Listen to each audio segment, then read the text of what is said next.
Now, there are extremists everywhere. Yeah, you can't avoid them. I'm not talking about the people that sent death threats. No, that's that bullshit. No, that's crazy. That's that bullshit. I don't want no parts of that shit. That's that bullshit. But simply, we not supporting Chrissette Michele anymore because she celebrated Donald Trump being elected president. We don't fuck with him. We don't fuck with him. But which is the other thing. By the way, it's okay not to fuck with Donald Trump. It's okay. It's also not edgy if you do. No. If you do fuck with him. That's not edgy. No. It's not edgy. Not at all. You can quote unquote, I say quote unquote because this is an imaginary thing, but right. You can quote unquote fulfill your duty as an American and not personally like the president. Yeah. I don't like none of them motherfuckers. I don't like none. I'm just putting it out there. I don't like none of them motherfuckers. So all that Messiah shit y'all be giving them, miss me with that. Anyway, go ahead.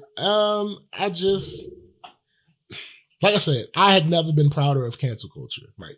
Ever. At that point. The point was made. Yeah. The point was made. They made the point. We not playing this shit. Like there was a big mark for Black Twitter. Right. Like I'm with it. I'm riding. Right. 100%. Now, I didn't ride because I was never that.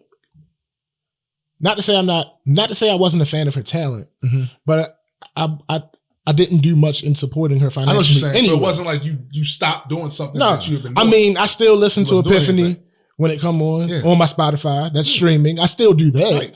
But outside, I mean, if I can't tell you the last one I listened to, either Lost One or the Another Song. That's Jay-Z's song. I haven't listened to either one of them in a long time. But I'm just saying, to your point, it wasn't that I stopped doing anything that I was doing. Right. No, nothing changed really because nothing had to. I was only really supporting one of her songs ever in life. Right. And I love the song. So I still listen to it whenever it comes on. Right. I don't go searching for it. Right. But it is what it is. Right. So there's that thing where I'm like, I don't really care. Like, again, this is all at the time. Yeah, it's all at the time. Right. You made your bed, lie in it. Yeah. Literally, you are, I don't know if she was classified as neo soul because it was kind of after neo soul had died out. Which I'm mad at. Yeah. That's the part of the whole the sub-genre that I fuck with. Like, I like the way that sounded. Yeah. So, but you were so connected to neo soul. You were an R&B soul artist. Right. With R&B soul, intrinsically come Black. Yeah, exactly. That is just what that is. Exactly. Like, that is a Black genre. Yeah. Like, all these genres. For lack of a better... All these genres. Again, for lack of a better word, that is a Black genre. Right. So to then alienate your fan base, it's not as if you didn't know. This is my thing. It's not as if you didn't know. Right. Even if, let's pretend she didn't do social media. Let's pretend. Janelle Monáe backed out. And you know that. You had to know that. You know that. She's on the same field. You probably thought, oh, Janelle out? So I'm the headliner? That's probably what you thought at the time. Yep. That backfired on you. In the bag. She was trying to get the bag. That $75,000 or whatever it was. Get the bag. Yeah. That. Now, clearly, this is a rhetorical question at this point. Was it worth it? No. No, considering the fact that even before that she was getting looks. Yeah, she was getting into positions.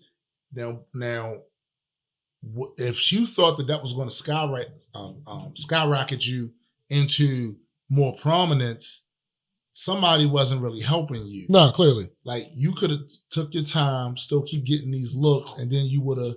On an elementary level, I understand why she may have thought that would lead her to crossover fame. Oh, I know why. Yeah. I know why. Yeah. On an elementary level, I understand that thought process. But no. Once I take a step beyond elementary, it don't make sense no more. See, here's the thing, right? This is what I mean by reading the tea leaves. Seriously.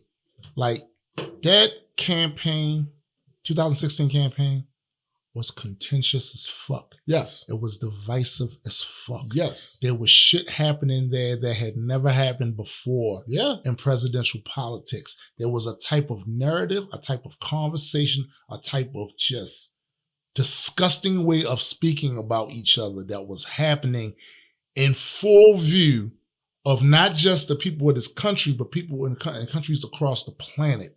Watched us show our dirty underwear. It was embarrassing. Everybody in this country, if you feel any sort of attachment to anything that's going on here, you should feel fucking embarrassed about the shit that happened in 2016 and how shit has degenerated since then. All right? So if you seeing and hearing all this, decide, make this decision that I'm going to go and again, black folks, my folks, this toxic fairness shit y'all doing, you're going to have to stop it because it ain't helping us. It ain't making you look no better. It ain't making the rest of us look any better. You're not coming off as the adult in the room. You're coming off, you know what I'm saying? You're coming off as a bootlicker. I'm just keeping it real. You're coming off as a bootlicker, right, with that shit. Like the fact is nobody's giving that back to you. Right. Nobody's giving that back to you. Nobody's going to kiss your ass when you're mad or when you feel alienated or when you feel marginalized. Nobody gives a fuck about you and how you feel. Facts. So all that motherfucking toxic fairness we doing where we're being, we're dealing in false equivalencies and trying to say that this thing is the exact same as this thing just because it has some little subtle, shallow similarity to it. Right. Nah, B, that shit, that's bullshit. Stop it, because y'all fucking yourselves up. She made this choice. Yes. It was not a wise one. No. Especially not in that climate. Right. And here's the thing. You can't guilt motherfuckers into supporting you. Once a motherfucker has a reason or feels they have a reason to not want to fuck with your shit no more, or I know the scary word, deplatform you. Yeah.